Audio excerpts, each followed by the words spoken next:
Hi Arun Karthika YouTube channel. இன்றைக்கி என்ன வீடியோன்னு பார்த்தீங்கன்னா, இன்றைக்கி வந்து எங்களோட கல்யாண நாள் தான்.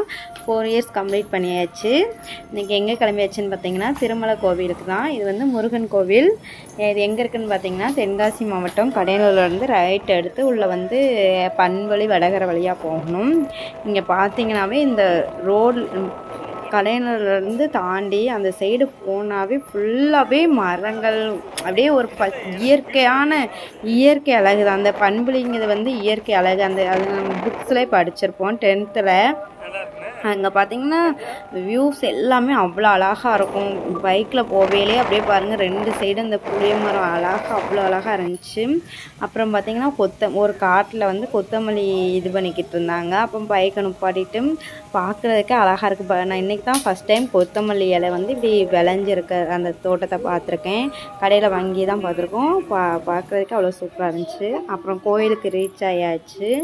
அப்புறம் சாமிக்கு மாலை, பூவு, பூஜை சாமான் எல்லாம் வாங்கிட்டு அங்கேருந்து கிளம்பியாச்சு.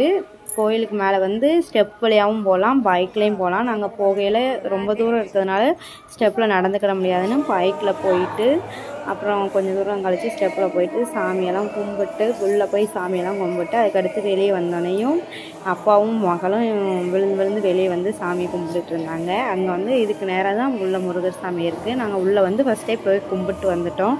அப்புறம் வெளியே வந்தோடனே விழுந்து கும்பிட்டு 2 பேரும் வந்தாங்க. அதுக்கப்புறம் கோயிலெலாம் நல்லா உள்ளே சுற்றி பார்த்துட்டு எல்லா சாமியும், அங்கே பைரவர் அந்த மாதிரி நிறைய சாமி இருக்கும்போது எல்லா சாமியும் கும்பிட்டு, அப்புறம் கோயிலில் வெளியே வந்து பிரசாதம் கொடுத்தாங்க. அதெல்லாம் வாங்கி சாப்பிட்டுட்டு அப்புறம் அங்கேருந்து வெளியே வந்து ஃபோட்டோஸ் எடுத்தோம். அப்படியே அங்கே வந்து அழகாக அப்படியே கல்லுலே எல்லாம் செதுக்கியிருப்பாங்க. அந்த மயிலெல்லாம் பார்த்திங்கன்னா அழகாக அப்படியே செதுக்கியிருக்காங்க. மேலே கோபுரம் எல்லாமே அங்கே எல்லாமே செம்மையாக இருக்கும். இந்த கோயில் கண்டிப்பாக இங்கிட்டு உள்ளவங்களுக்கு இந்த கோயிலை பற்றி தெரிஞ்சிருக்கும். பட் ஆனால் வெளி மாநிலத்தில் உள்ளவங்க, கொஞ்சம் விருதுநகரை தாண்டி அங்கிட்டு உள்ளவங்களுக்கு அவ்வளோவா அந்த கோயிலை பற்றி தெரியாது. ஆனால் அப்படி வெளியில் உள்ளவங்க தென்காசி குற்றாலம் எங்கேயாவது அப்படி டூரிஸ்ட்டுக்கு வரையில் இந்த கோயிலை வந்து கண்டிப்பாக பார்த்துட்டு போங்க. அவ்வளோ அழகாக இருக்கும், செம்மையாக இருக்கும். அப்படியே கோயில் மேலே இருந்து அப்படியே கீழே அப்படி சுற்றி பார்க்க அந்த வியூஸ் அவ்வளோ அழகாக இருக்கும்.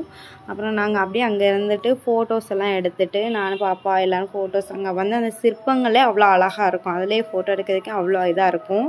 அப்புறம் வந்து இந்த சைடு பார்த்தோம்னா ஒரு தெப்பக்குளம் மாணிக்க இருக்கும். அங்கிட்டு வந்து பார்த்திங்கன்னா ஒரு பிள்ளையார் கோயில், அதில் வந்து அதையும் ஸ்டெப்பு வச்சு அதுக்கு மேலே பிள்ளையார் சாமி இருக்கும். அப்புறம் இந்த அங்கேயும் போய் இந்த இதில் வந்து பிள்ளையார் சாமியை கும்பிட்டுட்டு அப்புறம் வந்து கொஞ்சம் நேரம் கோயிலில் இருந்தோம். சாமி கும்பிட்டோன்னே கிளம்பக்கூடாது. அப்புறம் கொஞ்சம் நேரம் இருந்துட்டு அப்புறம் கிளம்பியாச்சு அங்கேருந்து. ஓகே கைஸ், கோயிலேருந்து கிளம்பியாச்சு இப்போ.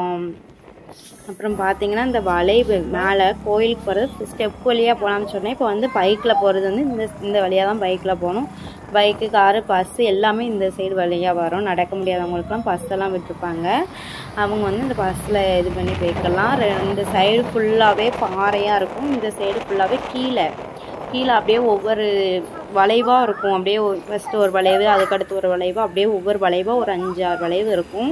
அதுலேருந்து பார்த்திங்கன்னா அப்படியே கீழே ஃபுல்லாகவே அந்த சைடு உள்ள ஏரியா ஃபுல்லாகவே அப்படியே தெரியும். அப்புறம் அங்கேருந்து வந்தாச்சு. வரையில் ஒரு ஹோட்டலில் வந்து சாப்பிட்டுட்டு, இது வந்து கூரைக்கடை ஹோட்டலுங்க. சாப்பாடு சூப்பராக இருக்கும். இந்த ஏரியாவில் இந்த ஹோட்டல் கொஞ்சம் ஃபேமஸ்ஸு. அங்கே வந்து நான்வெஜ் கிடையாது, அங்கே வந்து வெஜ்ஜு கிடையாது, ஒன்லி நான்வெஜ் மட்டும்தான். அதுவும் கரெக்டாக டைமிங் மட்டும்தான். அப்புறம் வந்து கிடையாது. அப்புறம் நாங்கள் போயிட்டு பிரியாணி, அப்புறம் ஒரு வெஜ் ரைஸ் ஒன்று வாங்கிட்டு, எங்கள் அத்தை வந்து நான்வெஜ் சாப்பிட மாட்டாங்க. ஸோ அதனால் வெஜ்ஜு ரைஸ் மட்டும் உண்டு, அதை மட்டும் வாங்கி சாப்பிட்டுட்டு அப்புறம் பார்த்திங்கன்னா அது பக்கத்தில் உள்ள ஃபுல்லாக அந்த வாத்து இந்த மாதிரிலாம் வளர்த்துக்கிட்டு இருந்தாங்க. அதெல்லாம் பார்த்துட்டு பாப்பா வந்து அங்கே உள்ளேயும் பார்க்கிங் இருக்குது, அதில் வந்து கொஞ்சம் நேரம் விளாட போகிறோம்ட்டா. அப்புறம் சரி அப்படின்ட்டு பாப்பா விளாடத்துக்கு கொஞ்சம் நேரம் இருந்துட்டு அப்புறம் அங்கேருந்து கிளம்பியாச்சு. ஓகே கைஸ், வீடியோ பிடிச்சிருந்துச்சுன்னா லைக் பண்ணுங்கள், சப்ஸ்கிரைப் பண்ணுங்கள், சேனலை தொடர்ந்து வாட்ச் பண்ணுங்கள். Okay, thank you all.